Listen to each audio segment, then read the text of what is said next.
Bonjour à tous!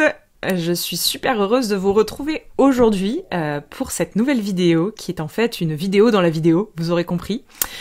Il va y avoir plusieurs parties à cette vidéo vers une vision cosmique du jeu sur Terre parce que vous avez dû commencer un petit peu à le percevoir. C'est un sujet extrêmement vaste que l'on peut aborder de différents points de vue, de différents prismes de vue et qui nécessite effectivement un petit peu de temps avant de s'intégrer, avant de se laisser descendre à l'intérieur de soi. Donc ici, cette vidéo fait suite à la partie 1, que je vous conseille vraiment de visionner, parce que quelque part ça plante un décor, c'est une introduction, mais c'est une introduction dans l'introduction, c'est-à-dire que tout ce que je vais faire ne sont que des introductions. Ici, cette chaîne, c'est vraiment un fil conducteur, il faut vraiment que vous le voyez comme ça, c'est un fil conducteur qui vous amène quelque part. J'évite de vous laisser vous embourber dans des voies de garage, j'évite de trop m'attarder sur certaines notions qui peuvent générer l'inverse de l'espace vers lequel on souhaite vous amener, qui est un espace d'amour, voilà. Qui est pas du tout un espace de dualité et de séparation, qui est pas un espace de lutte non plus. Donc ici, c'est pas évident, parce que pour saisir cet espace, il faut faire une traversée à travers des espaces qui sont en apparence des espaces de lutte, de colère, d'agitation. Donc cette première vidéo a été cette proposition justement de faire cette traversée à l'intérieur de cette nébuleuse, de cette apparente noirceur, de ce jeu tel qu'on peut le percevoir dans l'expérience en ce moment sur Terre, mais il y a mille et une manières de le percevoir. Et ce que je vais vous proposer ici aujourd'hui, c'est effectivement, après avoir traversé et avoir peut-être compris qu'effectivement il y a ce petit jeu, ce petit personnage qui se réveille dans ce grand jeu qui est le jeu terrestre, et qui prend conscience de tout cela, et qui comprend pas en fait, et qui sait pas comment en sortir, et qui se rend compte petit à petit des rouages de tout cela, et qui commence à analyser, à voir, à avoir accès de l'information, et qui se perd en fait là-dedans, eh bien ici, il faut poursuivre la traversée. Il ne faut pas s'arrêter là. S'il vous plaît, c'est vraiment important. La première vidéo, il ne faut pas s'arrêter là. Il faut poursuivre. Et c'est pour ça aujourd'hui que je vous fais cette deuxième vidéo. Et il y en aura d'autres. Voilà. Donc ici, je vais continuer sur l'exposé de cette première vidéo et je vais vous proposer d'aller au-delà. Parce que si on en reste là, vraiment, si on en reste à cette conception du jeu, comme ça là, du jeu terrestre avec les méchants qui prennent notre énergie et qui ceci et qui cela, c'est une vision quand même très dans la séparation, dans la dualité, mais c'est ce qui est proposé en 3D, je suis désolée, moi j'expose ce qui est proposé dans l'expérience en apparence. J'ai pas dit que c'était la vérité. Donc ici, en apparence, c'est ce qui est proposé. C'est un jeu où effectivement, il y a ceux qui tiennent les ficelles du jeu, qui sont les méchants et qui nous veulent du mal, les forces de l'ombre, etc., etc. Et puis il y a nous, les pauvres petits, marionnettes, etc., qui sommes usurpés, manipulés sans le savoir. Bon voilà, on peut très vite tomber dans une vision dramatique du jeu. Et c'est pas du tout ce qui est proposé ici. Ce qui est proposé ici, c'est de vous faire déjà prendre conscience de quelque chose de primordial. Vraiment important. Qui crée ce jeu? Il y a des gens qui pensent que ce jeu... Il y a trop d'incompréhension en fait. Qui crée ce jeu? Ce jeu est créé par nous. Et ça, c'est important de le comprendre, en fait. Nous sommes, c'était la conclusion de la première vidéo, nous sommes les créateurs de ce jeu. Ce jeu existe parce que nous le soutenons dans l'expérience. Consciemment ou inconsciemment la plupart du temps. Je ne suis pas en train de dire que c'est conscient. Il y a beaucoup de programmes qui sont inconscients à l'intérieur de nous. Et nous sommes les créateurs de cela. Mais pourquoi est-ce que l'on crée cela? On crée cela parce que justement, on pense sans arrêt que ce que l'on voit, c'est ce qu'on voit. Ce que l'on voit, c'est ce qu'on perçoit. Mais non, ce que l'on voit, c'est ce qu'on projette dans l'expérience. Et c'est projeté à partir de quel espace? À partir des espaces qui ne sont pas pleinement vus en nous. À partir des espaces inconscients, des programmes erronés, de tout ce fardeau qu'on porte à l'intérieur de soi, de programmes inconscients erronés qui sont venus s'accumuler au fil des années. Donc en fait, on projette cette réalité, on projette ce jeu, parce qu'il y a une part de nous qui est coincée à l'intérieur de cela. Il y a une partie de nos programmes qui sont biaisés là-dedans. Donc pourquoi est-ce qu'on fait cela?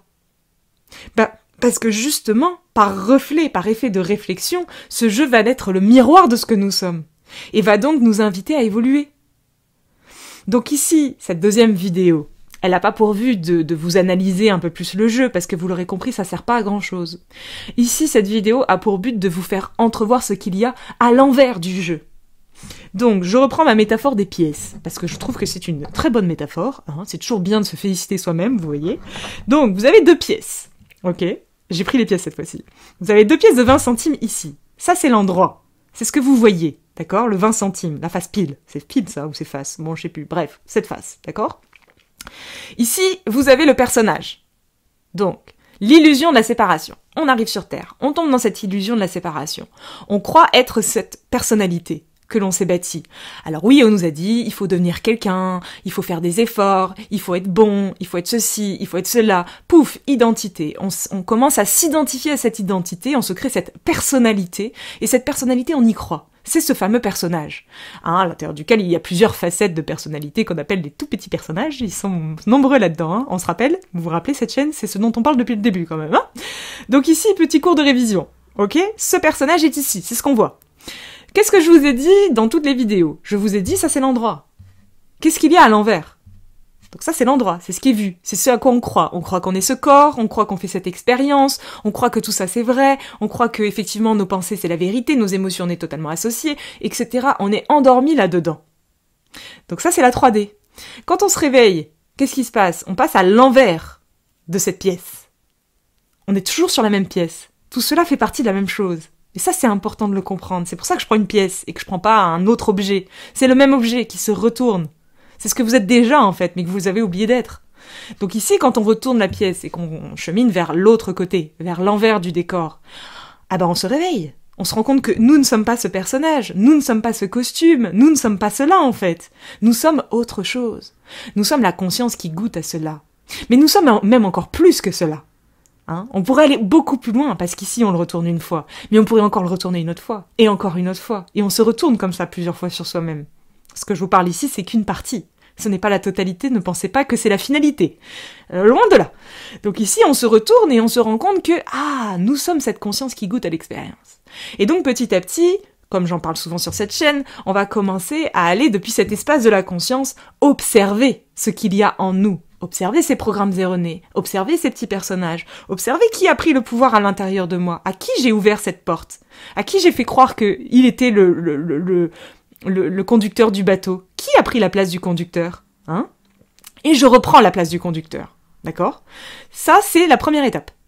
Ensuite, en faisant cela, on se rend compte déjà avec soi-même, donc soit le changement que tu veux voir dans le monde, donc déjà on se concentre sur soi, et petit à petit où on fait ce travail intérieur, où on commence à s'observer depuis l'espace de la conscience, donc on fait des allers-retours, personnage, conscience, tous les jours, personnage, conscience, et on tourne sur soi-même comme ça. C'est ce qu'on appelle l'œuvre noire, vous voyez, le nettoyage. On nettoie, et ça tourne. Et tout en faisant ce processus de nettoyage intérieur, ici, on va se rendre compte que nous sommes dans quelque chose de plus grand. Il y a une deuxième pièce, en fait. Et cette pièce, c'est ce qu'on va appeler le jeu. Donc ici, l'individu, la petite conscience individuelle, est intégré dans quelque chose de plus élargi qu'on appelle le jeu. Voilà. Donc le jeu, c'est comme si, ici, vous aviez plein de petites pièces de conscience individuelle. Il y en a quand même 7 milliards aujourd'hui d'habitants, je crois, ou je sais plus. Beaucoup d'habitants. Chacun est dans sa petite pièce personnelle, et toutes ces petites pièces sont accumulées dans une grosse bulle, qui va être symbolisée par cette pièce-là. Cette grosse bulle, on va appeler ça le jeu. J-E-U. Donc le jeu dans lequel on se trouve. Mais attention, ce qu'il faut vraiment comprendre, c'est on se trouve dans ce jeu. Pourquoi? 1, parce qu'on l'a choisi. Ah bah oui, je suis désolée de le dire. Et 2, parce qu'on l'a créé. C'est la somme de toutes nos consciences individuelles qui forment une conscience collective qui crée le jeu. Donc le jeu tel qu'on le voit aujourd'hui, avec toute la noirceur dont il peut faire preuve, avec toutes les incohérences dont il peut faire preuve, n'est que le reflet de ce que nous sommes. Donc ça simplifie l'équation, vous voyez. Ça sert à rien de chercher à changer l'extérieur, hein. Parce qu'en fait, l'extérieur n'est que la projection de notre intérieur. Oui, mais moi, je n'ai pas cela à l'intérieur de moi et je continue à le percevoir à l'extérieur. Tout ce que tu vois à l'extérieur n'est que le reflet de ton intérieur. Donc si tu vois que ce jeu est chaotique, si tu vois que tu es pris là-dedans, c'est parce qu'il y a un espace à l'intérieur de toi qui est pris là-dedans. Donc ça simplifie l'équation, vous voyez. Donc ici, ce jeu, c'est la face. C'est à nouveau cette pile. D'accord? On est à nouveau de ce côté-là. On est à l'endroit du décor, pardon. Donc ici, on continue le processus individuel, on se retourne sur soi, on développe la conscience, on observe les personnages, etc. On reprend conscience de nos pensées, on reprend conscience que le pouvoir de la pensée est créateur, que toute la création est contenue dans la pensée et l'attention qu'on y porte, etc., etc. On fait tout cela. Et en même temps, il y a ce jeu que l'on peut commencer à observer, qui est là, qui nous englobe. Et ce jeu, on se réveille là-dedans, c'est une catastrophe. Et évidemment, quand on a fait ce petit projet sur soi-même, d'œuvre noire, individuelle avec soi-même dans sa prison intérieure, ça va. Mais ensuite, qu'est-ce qui se passe? On va être confronté à toute la somme de toutes les consciences présentes dans le jeu. Vous imaginez, ici, là, j'ai que 2 pièces, mais il faut s'imaginer que là, il y a 7 milliards de pièces. Et ici, c'est la bulle qui l'entoure, d'accord? Donc il faut s'imaginer que ce petit truc ici, ce petit être, cette petite conscience, d'accord? Va être amenée ensuite, quand elle se réveille dans le jeu, elle va être amenée à observer toute la somme des consciences individuelles présentes dans le jeu. Et ouais, c'est ça le jeu. C'est ça le but du jeu. C'est d'être confronté, c'est être confronté dans l'expérience à tout ce qui est présent dans ce jeu. Donc effectivement, il y a des matrices qui sont insupportables. Oui, effectivement, il y a des meurtriers. Oui, effectivement, il y a des gens affreux. Oui, effectivement, ceci. Oui, effectivement, cela. Chacun a une expérience dans cette matrice globale, dans ce jeu. Et ici, ce qui va être demandé à cette petite personne qui commence effectivement à tourner sur elle-même et à se nettoyer, à se purifier et à faire cette œuvre noire, ça va être en fait de se confronter à la somme de toutes ces consciences collectives et individuelles. À la somme de toutes ces consciences individuelles qui forment le collectif. Et elle va comme ceci valider ce qu'elle est à travers le regard des autres. C'est ça qui va se passer véritablement. Mais ici, on tombe dans le piège. On tombe dans le piège. Et ce piège, c'est celui que j'ai détaillé dans la vidéo numéro 1. C'est le piège de croire que ce jeu est extérieur à nous, et que ceux qui l'ont créé sont des méchants, et que les méchants, il faut lutter contre, et il faut les tuer, et il faut les faire partir. Ça, c'est le piège. Parce qu'en vérité, le jeu, il est créé par nous. Et le jeu est soutenu par nous, dans l'expérience. Et pourquoi est-ce qu'il est soutenu? Parce que nous le soutenons. Et pourquoi nous le soutenons? Parce que nous avons à l'intérieur de nous ces programmes qui le permettent de le soutenir dans l'expérience. Donc tant que nous avons cela à l'intérieur de nous, le jeu se soutient pour nous montrer ce qu'il y a en nous. Mais nous, on passe notre temps à imaginer que ce qu'on voit à l'extérieur n'est pas nous. On est encore dans la séparation. Donc ici, pour pouvoir sortir de tout ça, il y a un moment, il va falloir arrêter de croire que ce qui est à l'extérieur n'est pas le reflet de l'intérieur. Ah oui, non, mais moi tout ça, je veux pas me reconnaître là-dedans. Ah bah si. C'est ce qui est demandé. Donc ici, ce qui va être demandé, justement, pour aller au-delà de tout cela et passer à l'envers du décor à nouveau, pour passer à l'envers du jeu, il va falloir accepter les règles du jeu. Accepter que oui, possiblement, il y a quelque chose dans ce jeu qui a pour but de m'apprendre une leçon universelle qui s'appelle l'amour. Et que tant que j'aimerai pas toutes les règles du jeu, tant que j'aimerai pas tout ce que je perçois dans ce jeu, tant que je n'arriverai pas à aimer et à embrasser tout cela tel qu'il est, je ne pourrai pas voir l'envers. Parce que tu vois, ce que je perçois comme quelque chose d'extérieur à moi est en fait la somme de ce que je suis. Puisqu'en fait, d'un certain point de vue, il n'y a pas de séparation. Nous sommes tous reliés, nous sommes tous un. Donc en fait, ce que je perçois comme « Ah oui, mais c'est lui, c'est de sa faute à lui que c'est comme ça parce qu'il pense comme ça », en fait, non, c'est pas la vérité. C'est, puisque je le vois, c'est que cela aussi est présent chez moi. Puisque j'en fais l'expérience, c'est que c'est projeté par moi-même dans cette expérience. Nous sommes la résultante de nos expériences. Et c'est ça la bascule intérieure. Et à l'instant où on prend conscience de ça, où on bascule comme ça intérieurement, où on se rend compte qu'en fait, le jeu existe parce que nous le soutenons, et que tant que nous le soutenons, il existera. Et que la seule clé pour arrêter de le soutenir, c'est de lâcher prise. C'est de l'accueillir tel qu'il est. C'est... À l'instant où on fait... On peut accéder à l'envers du décor. L'envers du jeu, c'est quoi? Et là, c'est vraiment important. Parce que, en fait, si on s'arrête à l'endroit, je pense réellement que je peux comprendre que des personnes se suicident, en fait. Si on arrive à l'envers du décor, il y a autre chose, vous voyez. À l'envers du jeu, on se rend compte que le jeu est lui-même imbriqué dans un plan plus grand. On appelle ça le plan divin. Donc, je vous rappelle, le petit personnage, qui est également la face consciente, le jeu, qui est également le plan. En fait, le jeu, moi, je suis englobé dans un jeu. Le jeu est lui-même englobé dans un plan. Et ouais, en fait, c'est ça qui est fou. Et tant que je crois qu'il n'y a que le jeu, je ne vois que le jeu. Mais à l'instant où je renverse la vision, je vois qu'en fait, derrière le jeu, il y a un plan. Et que ce plan, il est divin. C'est extraordinaire, non ? C'est fou. Et que ce plan divin... Mais vous me direz, mais attends, mais le plan divin permet le soutien de tout cela dans l'expérience ? Mais pourquoi ? C'est très très bizarre quand même, hein, c'est un peu sadomaso, hein. Ah bah non. Ah bah non. C'est quoi le plan divin ? Le plan divin, c'est ce qui soutient. C'est ce qui permet l'existence de chaque chose. Vous avez remarqué que tout est bien organisé quand même. Tout est bien agencé. Je veux dire, même, il n'y a pas besoin d'aller très loin. Regardez votre corps physique. C'est quand même un truc de ouf. Le corps physique, c'est une ingénierie de ouf. Mais regardez que dans l'univers, tout est ouf en fait. Tout est à sa juste place. Tout est organisé. Il y a une organisation derrière chaque chose. Qui régit cette organisation ? Depuis quel espace c'est régi ? Depuis l'espace du plan divin. C'est quoi le plan divin ? Eh bien, c'est l'amour. Mais pas l'amour d'un point de vue sentimental humain. Alors, je t'aime. C'est pas ça l'amour. L'amour en tant que force qui soutient l'expérience, qui soutient la création universelle. C'est quelque chose d'énorme. Ce n'est pas du tout quelque chose de minuscule. C'est quelque chose d'immense. Et cela soutient le jeu. Pourquoi ? Pourquoi le plan soutient le jeu, à votre avis ? Pourquoi est-ce que c'est soutenu ? Mais là, il y a vraiment quelque chose de magnifique. C'est le miracle, en fait. C'est quoi le miracle ? C'est quoi la leçon qui nous est donnée à travers ça ? C'est quelque chose de très très beau. Pourquoi le jeu est-il soutenu par le plan ? Pourquoi le plan soutient le jeu ? Parce que c'est pas le jeu qui est soutenu par le plan, c'est le plan qui soutient le jeu. Parce que nous soutenons le jeu, en fait, et que nous ne voulons pas le lâcher. Pourquoi c'est soutenu ? Bah parce que le plan nous aime, tout simplement. Parce que c'est de l'amour, tout simplement. Et parce que le véritable amour, c'est de soutenir et d'accueillir ce qui est. C'est un véritable amour.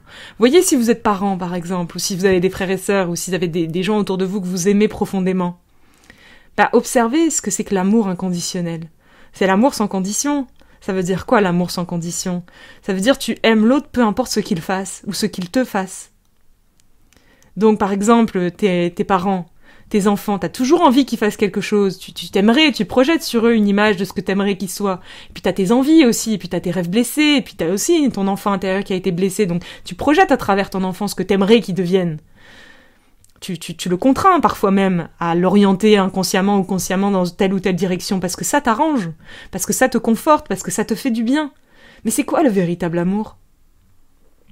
Le véritable amour, c'est de laisser l'autre libre. L'autre expérimenter ce qui est juste pour lui, ici et maintenant.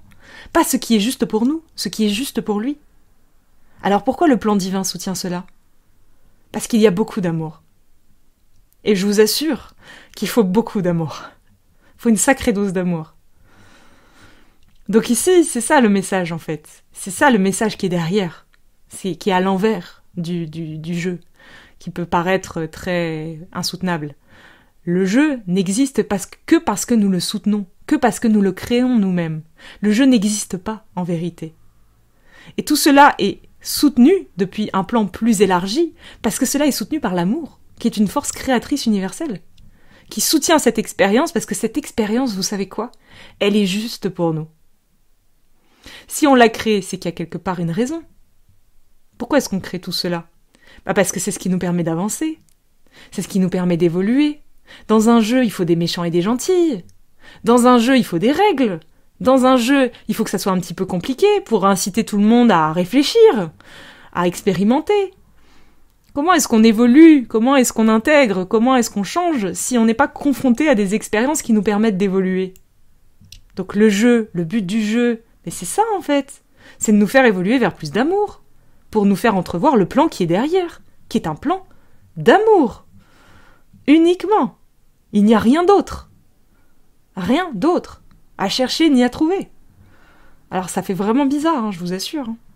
Il y a une espèce de soulagement, hein, quelque part aussi. Quand on perçoit ça. Quand on fait de temps en temps des petites immersions là-haut, comme ça, là, dans cet espace, et qu'on revient après. Parce que oui, le but du jeu, c'est pas dans... Si on est venu s'incarner ici, c'est justement pour agir dans le jeu. Pour se réveiller dans le jeu. et pour bâtir quelque chose de nouveau. C'est pas pour sortir et être bien. Non. C'est pour agir. Si on a des bras, des jambes, c'est qu'on a un corps physique. C'est pour pouvoir construire. C'est pas pour rester les bras en croix. C'est pas pour ne rien faire. Mais c'est pour faire depuis l'espace de la conscience. Donc ici, c'est un message très fort en fait. C'est de comprendre cela. Et quand on bascule justement à l'envers de ce décor, déjà on se rend compte de ça, qu'il y a un plan. Mais qu'en plus ce plan il est soutenu par des êtres. Et oui, qu'on a des frères et des sœurs galactiques en fait, on n'est pas tout seul. Nous on a l'impression qu'on est tout seul là-dedans, mais on est entouré.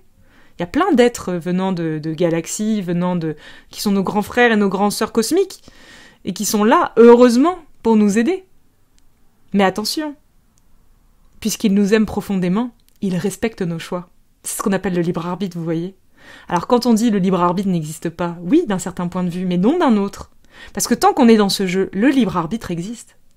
Je suis désolée de le dire. Une fois qu'on est sorti, oui, effectivement, ça n'a plus de raison d'être. Mais tant qu'on est dans cette dimension-là, le libre arbitre est une règle du jeu. Et puisqu'il y a ce libre arbitre, et qu'il nous aime profondément, il nous laisse expérimenter, parce qu'il voit très bien qu'à travers cette expérience, c'est ce qui va permettre notre évolution. Et que par leur intervention, ils vont finalement nous priver d'expériences qui vont nous permettre d'évoluer. Donc pourquoi est-ce qu'il n'y a pas d'intervention comme ça, directe, etc. Parce qu'il y a ce libre arbitre, parce qu'il y a cet amour, en fait. Mais je vous assure, heureusement qu'ils sont là. Parce que s'ils n'étaient pas là, eux, leur mission, c'est de faire en sorte que nos actions terriennes n'aient pas d'incidence au niveau cosmique. Que nos actions terriennes restent un business terrien. Tant que ce que l'on fait sur cette Terre n'affecte pas l'organisation du cosmos, ils ne peuvent pas intervenir. Mais à l'instant où on fait des choses sur cette Terre qui pourraient faire changer l'organisation du cosmos, genre une planète qui explose par exemple, si vous regardez Serge Révernazar, écoutez ce qu'il dit, il parle de la planète Athéna en l'occurrence, qui a explosé dans le cosmos il y a quelques milliards d'années. Donc ici, tant que l'organisation du cosmos n'est pas menacée, ces êtres respectent la loi du libre arbitre, qui est de nous laisser expérimenter ce qui est juste et bon pour nous ici et maintenant. Puisque eux, depuis leur point de vue, tout ce qui est perçu, tout ce qui est vécu, est à sa juste place. Parce que cela est soutenu et englobé dans un plan plus élargi, qui s'appelle le plan divin.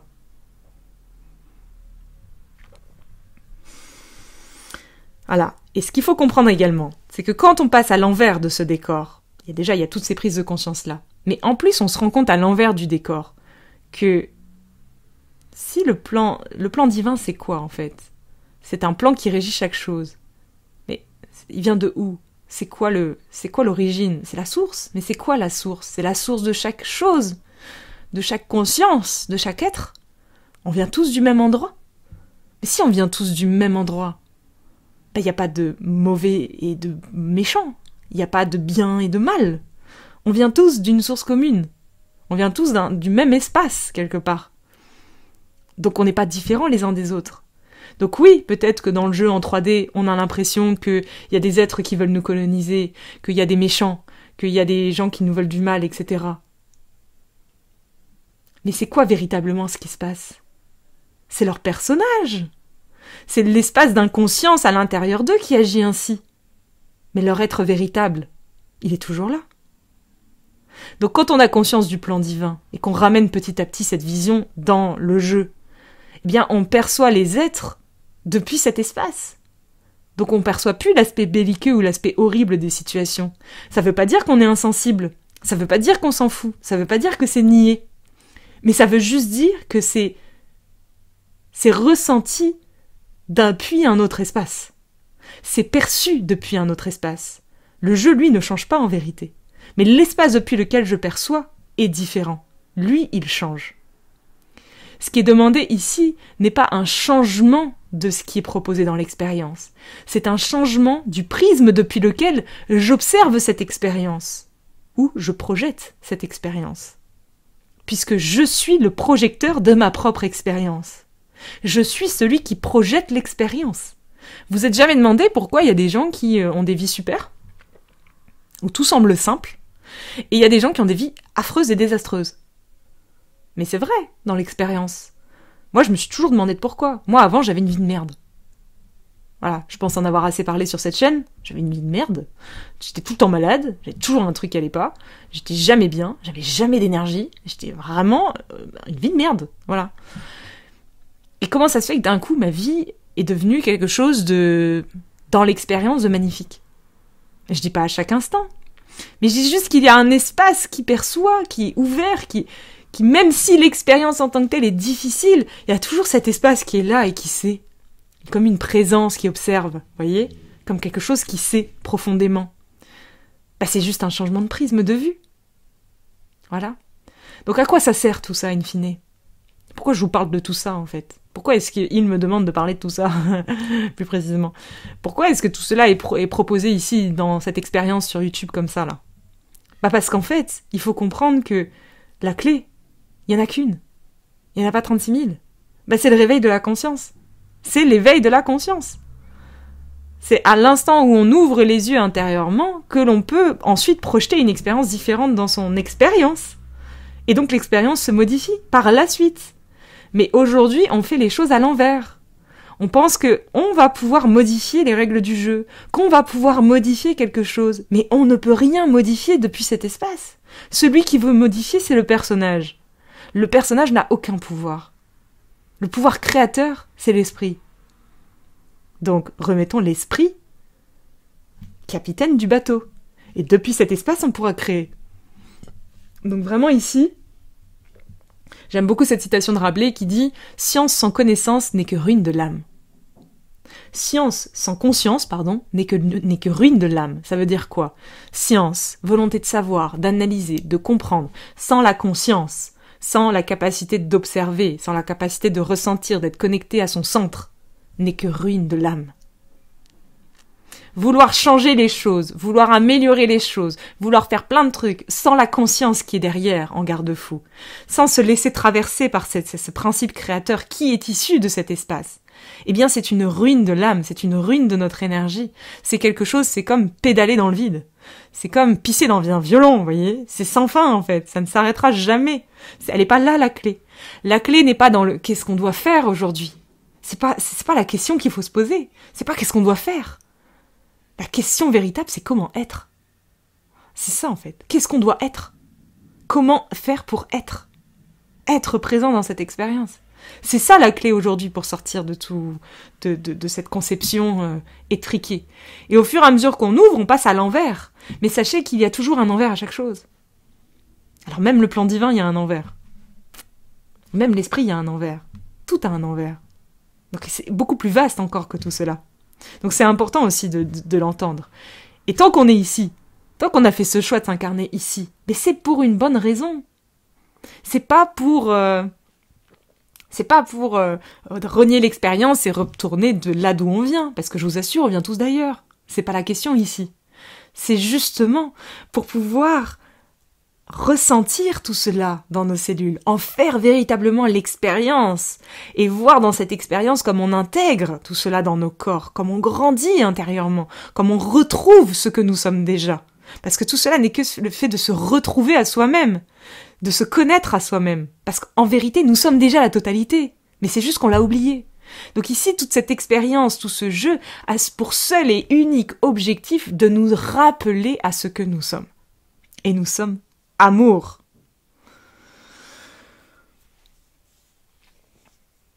Voilà.